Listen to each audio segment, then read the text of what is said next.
Bonsoir à tous, Le Monde aujourd'hui, ravi de vous retrouver pour cette nouvelle édition de votre journal. On commence tout de suite par les titres. Retour sur la mort de Patrick Lyoya, ce jeune Congolais tué par la police dans l'État du Michigan. Parents, manifestants et avocats réclament justice. Nous écouterons d'autres témoignages et réactions. Après la pandémie de Covid-19, les sanctions contre la Russie continuent d'affecter la chaîne d'approvisionnement mondiale. Nous irons dans l'État du Maryland, ici aux États-Unis, pour toucher du doigt cette réalité. Nous ferons également le point de la situation sur le terrain en Ukraine. Dans ce journal, nous irons à la découverte d'une nouvelle installation qui attire la curiosité des passants à New York. Il s'agit du Brooklyn Drive-Thru, une structure moderne qui s'inspire des cinémas en plein air. De meilleures conditions de vie et de travail, c'est ce qu'exigent les journalistes de l'agence tchadienne de presse et d'édition qui ont marché ce vendredi en N'Djamena pour se faire entendre. Au lendemain du naufrage de son faisceau amiral à mer Noire, la Russie promet d'intensifier ses frappes sur Kiev, alors que plus de 5 millions de personnes ont fui l'Ukraine depuis le début de l'invasion russe.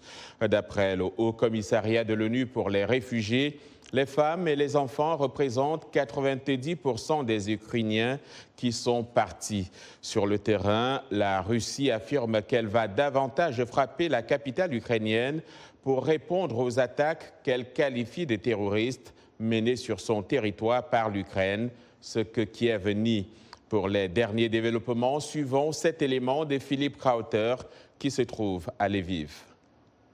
Le ministère russe de la Défense a promis d'intensifier les attaques de missiles contre la capitale ukrainienne, Kiev.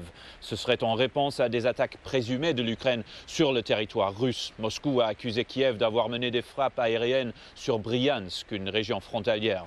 Les responsables ukrainiens n'ont pas confirmé cette information et l'accusation n'a pas pu être vérifiée de manière indépendante. Cependant, les responsables ukrainiens insistent sur le fait que leurs forces ont frappé un navire de guerre russe avec des missiles. L'attaque représenterait une victoire importante pour l'Ukraine et une défaite symbolique pour la Russie. Le navire le plus important de la flotte russe de la mer Noire a coulé alors qu'il était remorqué après avoir subi de lourds dommages dans des circonstances restées controversées. Moscou a reconnu un incendie à bord, mais pas d'attaque. Des officiels occidentaux jusqu'ici n'ont pas pu confirmer la cause de l'incendie. Ces nouvelles ont éclipsé les affirmations russes d'avancer à Mariupol, la ville du sud-est de l'Ukraine que les forces de Moscou ont bloquée depuis les premiers jours de l'invasion. Un nombre décroissant de soldats ukrainiens résistent à un siège qui a eu un coût horrible pour des civils piégés et affamés. Ici à Lviv et dans presque toutes les autres parties de l'Ukraine, les sirènes qui nous avertissent de possibles attaques aériennes ont retenti à plusieurs reprises au cours des dernières 24 heures. Et dans la capitale Kiev, de fortes explosions ont pu être entendues la nuit dernière. J'ai parlé à un témoin au sud de la capitale qui m'a dit avoir entendu 4 explosions. La Russie dit avoir touché une usine qui répare des missiles. Philippe Crowther pour VOA Afrique, Lviv. Merci Philippe. Et pour une analyse de cette actualité sur l'Ukraine, retrouvons tout de suite via Skype René Lec, il est journaliste et analyste politique basé ici à Washington. René Lec, bonsoir. Bonsoir John. Alors, pourquoi Vladimir Poutine a lancé une campagne militaire massive contre l'Ukraine, mais ne semble pas progresser dans cette guerre comme initialement envisagé? Écoutez, je pense qu'il y a plusieurs facteurs. Il semblerait d'abord que le facteur premier, principal, c'est qu'ils ne s'attendaient pas à une telle résistance des Ukrainiens. Ils pensaient d'abord que Kiev tomberait assez rapidement, que le président partirait en exil. Ça n'a pas été le cas. Même certaines chancelleries occidentales avaient offert la possibilité à Zelensky de quitter l'Ukraine. Il a refusé. Donc la résistance autour de leur président, ils ne s'y attendaient pas. Et je crois que ça a créé une mobilisation militaire et populaire qui a freiné les ardeurs russes. Alors, Kiev n'est donc toujours pas tombé. Le président Biden a évoqué le mot génocide. Pour Emmanuel Macron, les mots doivent avoir un sens. comme quoi il ne faut pas aller vite en besogne. La guerre entre l'Ukraine et la Russie, c'est aussi ça, une guerre multifacette, guerre des mots, guerre des médias, guerre des puissances et influences, selon vous? Oui, propagande dans tous les camps impliqués, au-delà de la propagande communication, parce que bon, une guerre, ça se gagne ou ça se perd dans la capacité que l'on a à mobiliser. Et la mobilisation, l'une des meilleures techniques, l'un des meilleurs instruments de mobilisation, c'est la communication qui parfois, bien entendu, se transforme en propagande. Mais ça, c'est encore une autre question. Mobiliser ses troupes et son opinion. Alors, après avoir fait le tour du monde et des leaders, Volodymyr Zelensky a finalement décidé, il y a quelques jours, de parler à l'Afrique à travers l'Union africaine et le président Macky Sall. Que compte-t-il obtenir dans cette démarche? Écoutez, il cherche à mobiliser les Africains, à toucher l'opinion publique africaine qui ne lui est pas très favorable dans la mesure où, comme on le sait, aux différents votes aux Nations Unies, les Africains se sont soit abstenus et quelques-uns, dont l'Érythrée par exemple, ont voté contre, donc contre une dénonciation de l'invasion russe. Donc il essaye une technique qui a bien marché ailleurs, ça a bien marché ici aux États-Unis, ça a bien marché en Europe, il s'est adressé à plusieurs parlements et ça a eu un impact sur les opinions publiques qui ont obligé les hommes politiques, eux, à faire peut-être aller au-delà dans leur soutien de ce qu'ils avaient prévu au départ. Donc, ils pensent qu'ils pourraient réussir une opération de cette nature en Afrique également. On attend de voir ce que ça donnera. René Lec, comme toujours, nous vous remercions pour votre disponibilité et à la prochaine. Au revoir, John. Au revoir. La guerre en Ukraine et les sanctions contre la Russie continuent donc d'affecter la chaîne d'approvisionnement mondiale déjà affaiblie par la pandémie de Covid-19. Pour voir ce que cela signifie pour les consommateurs aux quatre coins du globe, Elisabeth Lee de la VOA s'est rendue à Rocky Point Farm à Frederick, dans l'État américain du Maryland. Voyons cela dans ce reportage. Le récit est de Jacques Aristide. Chuck Fry est un producteur laitier. Pour lui, l'agriculture, déjà à la merci de la météo, est lourdement affligée par la pandémie de coronavirus et la guerre en Ukraine. La chaîne d'approvisionnement mondiale pour les fermes est un désastre. Chuck cultive des plantes telles que l'orge et la luzerne, destinées notamment à nourrir ses vaches. Les coûts d'opération de sa ferme ont augmenté de manière vertigineuse. Les prix des engrais ont presque triplé par rapport à l'année dernière. 900 kg d'engrais lui coûtaient environ $330. Cette année, la même quantité est à plus de $800. D'abord, la pandémie a perturbé la production et l'acheminement, puis la Russie, qui produit de nombreux fertilisants, a envahi l'Ukraine. La chaîne d'approvisionnement mondiale a ralenti, un peu comme le trafic routier, d'après l'économiste Chris Tang. La perturbation est comme si quelqu'un appuyait sur l'accélérateur ou le frein. Ce qui provoque des retards. Lorsque vous ne pouvez pas obtenir d'un fournisseur, cela impose des contraintes à tous les autres, vu qu'il n'y a tout simplement pas assez pour tout le monde. Chuck Fry dit que le prix du diesel a plus que doublé. C'est ce carburant qui met de la nourriture sur la table. Ce tracteur fonctionne au diesel. Sans cela, il n'y a pas de récolte. L'économiste Chris Tang de l'Université de Californie à Los Angeles est d'avis que les retards vont continuer. Ce sera le cas si la production chinoise est intermittente. À chaque arrêt, les usines ne produisent plus rien, puis à la reprise, cela crée un embouteillage. Quand l'offre diminue face à la demande, les prix augmentent, ce qui conduit à l'inflation. Notre monde est entièrement connecté, donc l'inflation dans un pays entraînera également l'inflation dans d'autres pays. Chuck Fry a augmenté de 10% les prix des crèmes glacées qu'il produit. Les prix ont augmenté en raison de la hausse des coûts des intrants. Je sais très bien que les prix des denrées alimentaires vont monter en flèche en raison de l'offre et de la demande. Comme de nombreux agriculteurs, Chuck indique qu'il devra peut-être réduire sa production pour compenser la hausse des prix et conserver la ferme qui appartient à sa famille depuis les années 1800. Également dans l'actualité ce soir, les journalistes de l'agence tchadienne de presse et d'édition, médias d'État, sont mécontents et sont descendus dans les rues ce vendredi à N'Djamena pour exiger de meilleures conditions de vie et de travail. Ils ont été interceptés par les éléments de la police qui leur ont demandé poliment de regagner leur rédaction pour donner une chance à la négociation. André Kodmadjinga, correspondant de VO Afrique, fait le point de N'Djamena. Ces agents exigent du gouvernement le paiement de 18 mois d'arriérés des primes et indemnités.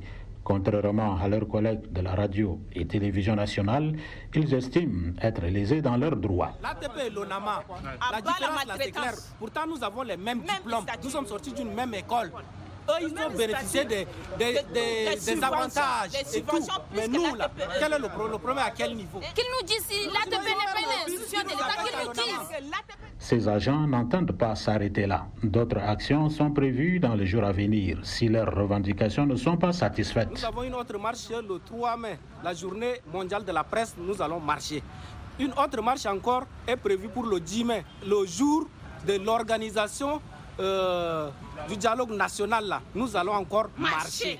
Les responsables de la direction de l'ATP trouvent légitime la revendication du personnel qui tire le diable par la queue depuis 7 ans. Ils rassurent que le dossier est en bonne voie. Cette année-là, le PCMT m'a donné instruction pour trouver une solution définitive de l'ATP. Ça, c'est un. Et les deux, on a un autre dossier de 285 millions. Ça, c'est pour les arrêts de 2019 et pour le 2021, pour le mois, c'est au ministère des Finances. Troisième, c'est la volonté de haute autorité de la République même là, pour prendre la garantie. Nous espérons que pour l'année 2022, là, on va trouver, Inch'Allah, une solution définitive pour le problème de l'ATP. Une manifestation non autorisée, mais la police nationale a été gentille cette fois-ci en demandant calmement aux marcheurs de regagner leur rédaction, faisant ici l'économie de grenades lacrymogènes. André Kodmadjingar pour VOA Afrique, N'Djamena. Parlons à présent de cette rencontre entre la ministre allemande des Affaires étrangères, Annalena Baerbock, et le président nigérien Mohamed Bazoum, avec à ses côtés le ministre nigérien des Affaires étrangères. Les discussions ont porté sur les grands défis auxquels le Niger fait face aujourd'hui, notamment le terrorisme et la crise climatique. Suivons la déclaration de la chef de la diplomatie allemande. Nous avons beaucoup discuté de la coopération qui existe depuis de longues décennies entre le Niger et l'Allemagne, du fait que c'est une longue coopération entre nos deux pays. Je me réjouis en tant que ministre des Affaires étrangères allemande qu'en plus du grand sujet de la protection climatique sur lequel nous comptons en Allemagne apporter un fort soutien au cours des prochaines années, soutien que nous voulons apporter aussi dans le domaine de la sécurité, que la formation soit aussi une question aussi importante pour le président. Et dans ce domaine aussi, l'Allemagne veut apporter son soutien parce que la formation est ce qui compte le plus pour les jeunes gens et nos deux pays ont aussi cela en commun. Et puis, le président sud-africain a déploré une catastrophe jamais vue dans son pays. Cyril Ramaphosa s'est de nouveau exprimé ce vendredi après les inondations qui ont tué près de 400 personnes et affecté plus de 40 000 autres sur la côte est. La plupart des victimes ont été enregistrées dans la région de Durban, ville portuaire du KwaZulu-Natal où de fortes pluies sont tombées. Des pluies diluviennes qui ont atteint des niveaux jamais connus depuis plus de 60 ans ont gravement endommagé les infrastructures. La police de l'État américain du Michigan a fait savoir que Patrick Lyoya, un immigrant congolais de 26 ans, conduisait une voiture dont la plaque d'immatriculation ne correspondait pas au véhicule et c'est pourquoi il a été arrêté. Mais il s'en est suivi une autre fusillade mortelle impliquant la police. La famille de Lyoya et la police s'expriment. Reportage de Laurel Bouman, récit Abdourahmane Dia. Hey, stay in the car! Stay in the car! La vidéo est difficile à regarder. L'immigrant congolais, Patrick Loya, confus, se tient devant sa voiture alors qu'un policier de Michigan s'approche. Il court, une bagarre s'ensuit et ici, l'officier est au-dessus de son corps sans vie après lui avoir tiré une balle dans la tête. Selon la police locale, le jeune homme de 26 ans a été arrêté pour une infraction au code de la route. Les membres de sa famille s'expriment.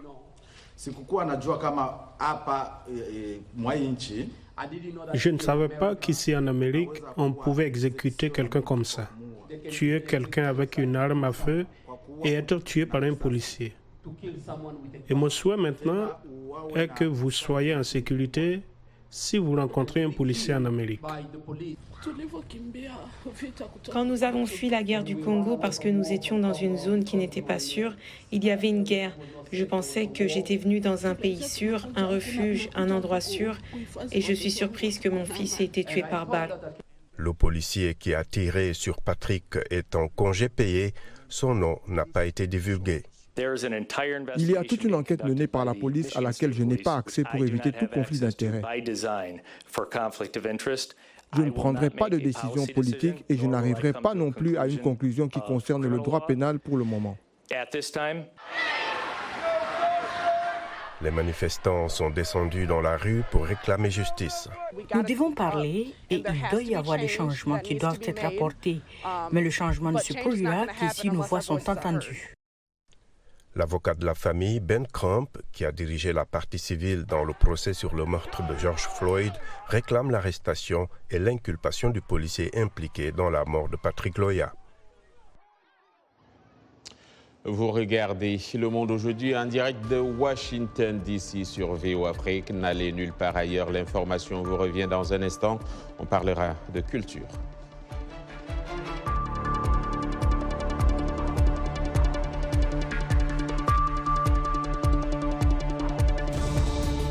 Washington Forum, le rendez-vous hebdomadaire de VOA Afrique à ne pas manquer. Chaque semaine, nous sommes ensemble pour 30 minutes pour décortiquer les grands sujets qui font l'actualité. Avec nos analystes et nos reporters, nous allons au fond des choses. Politique, économie, société, culture.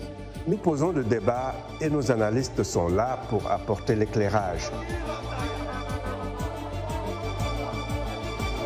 Washington Forum, c'est aussi vous, le public. Vous pouvez participer en réagissant au thème de la semaine sur nos réseaux sociaux. La rédaction de VOA Afrique vous donne rendez-vous sur ses chaînes partenaires, son site voaafrique.com et sur ses plateformes numériques pour prendre part à ce forum réalisé dans nos studios à Washington. À très bientôt dans Washington Forum.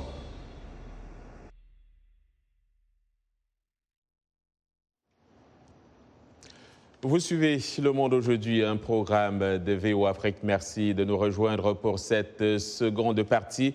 Nous émettons en direct de Washington DC. C'est vendredi et comme tous les vendredis, nous avons rendez-vous avec la culture et c'est Roger Muntu qui est là. Bonsoir Roger. Bonsoir John, vous allez bien? Je vais bien, merci. L'artiste américaine Britney Spears et son mari Sam Asghari seront très bientôt parents. Vous dites ce nom mieux que moi, en tout cas, Britney Spears.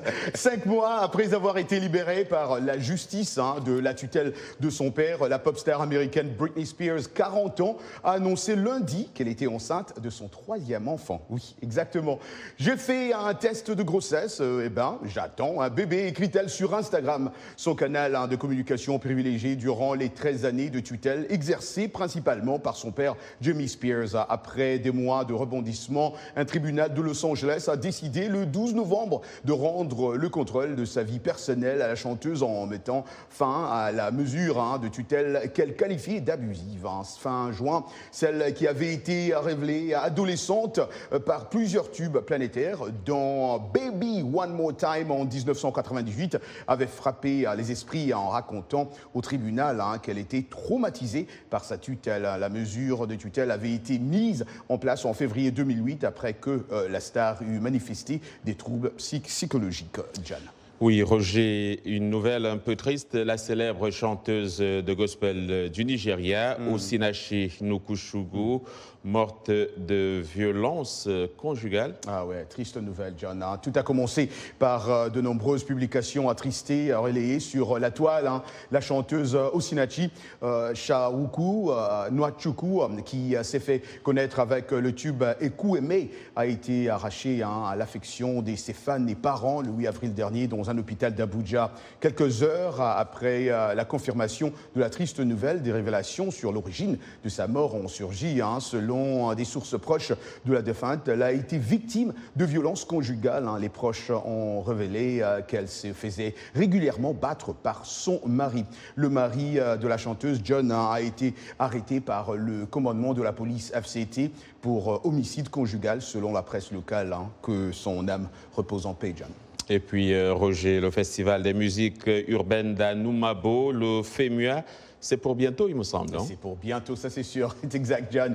Organisé quelques années chaque année, qu'allais-je dire, par le groupe ivoirien Magic System, cette édition de FEMUA réunira une dizaine d'artistes, dont le rappeur français Youssoupha et la chanteuse camerounaise Coco Argenté, que John connaît très bien, du 10 au 15 mai. Le festival aura lieu, comme chaque année, à Abidjan, mais quelques-uns des concerts se tiendront à San Pedro, dans le grand port du sud-ouest du pays.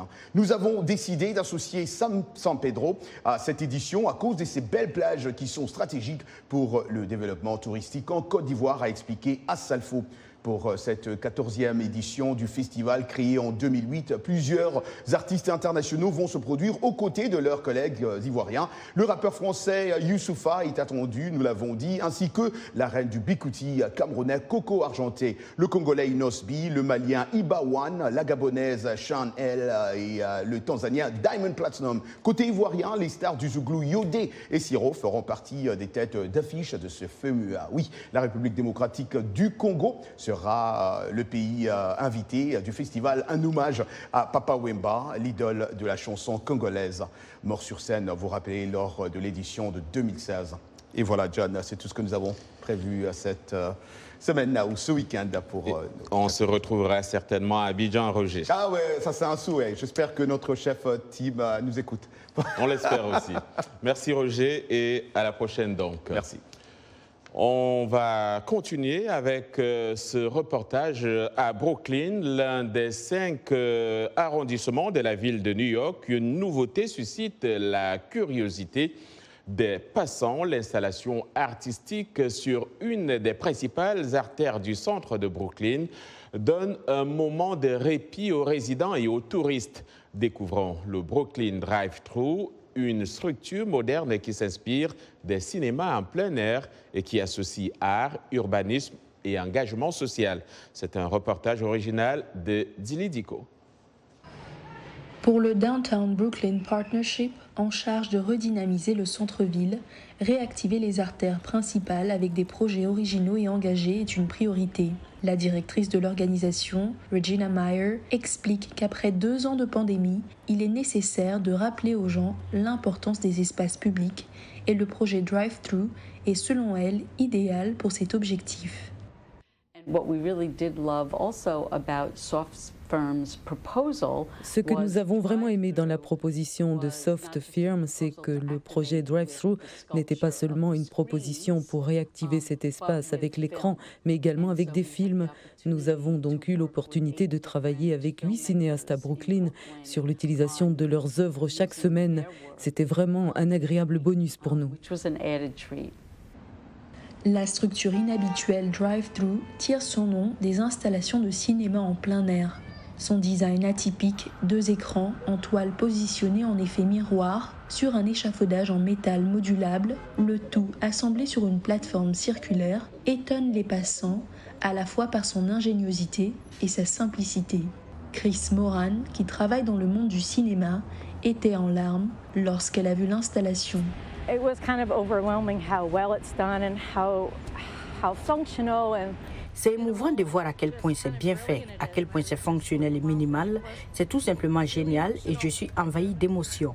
Je pense que c'est une superbe idée et une bonne chose pour le quartier. For the neighborhood. Ce concept novateur est l'idée de 2 jeunes femmes spécialisées dans le design et l'architecture. Talita est la moitié du binôme ayant pensé et conçu l'installation. Elle nous en dit plus. Nous voulions créer quelque chose de public, alors nous avons immédiatement pensé à un drive-in, avec l'idée d'avoir une structure que les gens pourraient voir en passant et apercevoir quelque chose de différent à chaque passage, quelque chose qui a un lien avec les lumières, qui serait visible à la fois de près si vous êtes assis ici, mais aussi de loin si vous conduisez sur la route.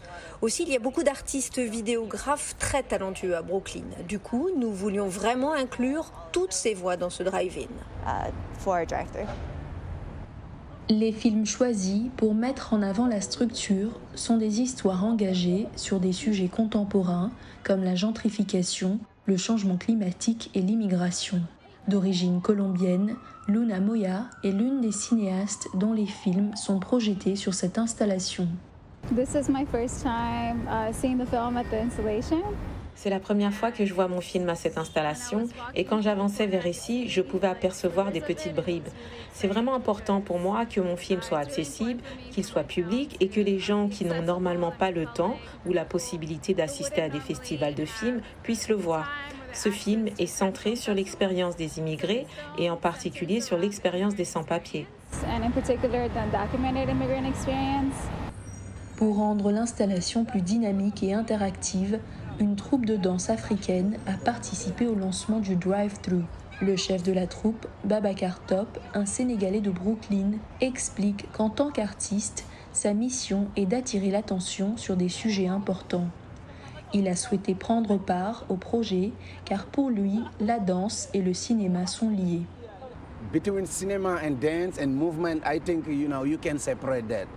Entre le cinéma, la danse et le mouvement, je pense qu'il n'y a pas de séparation. Vous savez, je pense que ce sont des choses qui sont liées. Bien sûr, il y a des gens qui peuvent sortir et vivre une situation en action. Pour eux, avoir ce support visuel permet d'interpréter et d'expérimenter la valeur du mouvement, ce qu'il y a derrière le mouvement et aussi l'histoire qu'il renferme. Donc ce sont des choses qui vont ensemble. Brooklyn, le plus grand arrondissement de la ville de New York, est considéré comme l'agglomération la plus multiculturelle aux États-Unis. La diversité y est telle que 52 langues y sont actuellement parlées par ses 2,5 millions d'habitants. Au-delà de l'urbanisme, le projet Drive-Thru s'efforce donc de mettre en lumière la vie des différentes communautés de Brooklyn. Dili Diko, VOA Afrique, New York. Merci Dili. Le monde marque aujourd'hui le vendredi saint, journée de la mort de Jésus-Christ sur la croix à Golgotha. Aux Philippines, de fervents catholiques se sont flagellés jusqu'au sang. Des dizaines d'hommes ont marché pieds nus en se frappant le corps avec des fouets en bambou sous un soleil de plomb près de la capitale Manille. Certains portant des croix en bois. À travers le monde, certains catholiques vont jusqu'aux extrêmes en se faisant clouer à des croix de bois en guise de pénitence pour leurs péchés. La plupart des fidèles passent le vendredi saint à l'église ou en famille. Voilà, c'est avec ces mots qu'on met fin à cette édition. Le Monde aujourd'hui, c'est donc la fin de cette édition. Au nom de toute l'équipe, je vous dis merci de l'avoir suivi. Demain est un autre jour. D'ici là, passez un excellent week-end.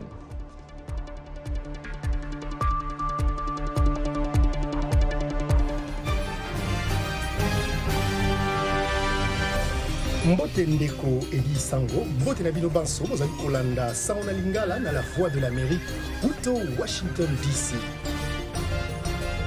Sango Mokili Lelo, c'est votre nouveau rendez-vous d'actualité en Lingala de la Voix de l'Amérique. Tous les jours, de lundi à vendredi, nous vous proposons 2 éditions d'actualité. La première, de 17h à 17h30 temps universel, et la deuxième, de 19h30 à 20h temps universel. Politique, société, culture, économie, sport. La rédaction Lingala de la Voix de l'Amérique vous donne rendez-vous pour décrypter l'actualité congolaise, africaine et du monde. Sango Mokili Lelo, c'est tous les jours, de lundi à vendredi, sur nos ondes et celles de nos stations partenaires, dans l'une des plus